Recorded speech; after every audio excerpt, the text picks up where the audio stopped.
ડીસાની દક્ષિણ પોલીસ અત્યારે એક્શન મોડમાં જોવા મળી રહી છે, જ્યાં પેટ્રોલિંગ દરમિયાન પોલીસ ટીમે પશુઓની ગેરકાયદેસર હેરાફેરી કરતી એક ટ્રક ઝડપી પાડી છે। ગુપ્ત બાતમીના આધારે પોલીસે નાકાબંધી કરીને આ ટ્રકને આંતરી હતી, જેમાંથી ક્રૂરતાપૂર્વક બાંધેલી 16 જેટલી ભેંસો મળી આવી હતી। પોલીસની આ સતર્કતાને કારણે કતલખાને ધકેલાતા અબોલ પશુઓનો જીવ બચી ગયો છે। આ સમગ્ર કામગીરી દરમિયાન પોલીસે તમામ 16 પશુઓને સુરક્ષિત રીતે નીચે ઉતારી તાત્કાલિક રાજપુર પાંજરાપોળ ખાતે ખસેડ્યા હતા।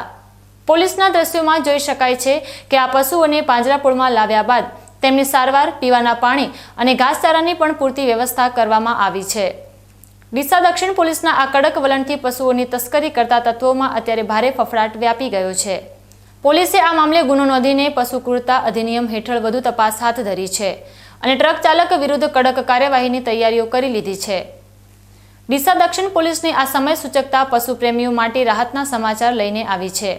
વારંવાર પશુ તસ્કરી માટે બદનામ આ માર્ગો પર પોલીસની કડક વોચને કારણે ગેરકાયદેસર પ્રવૃત્તિઓ પર લગામ લાગી રહી છે।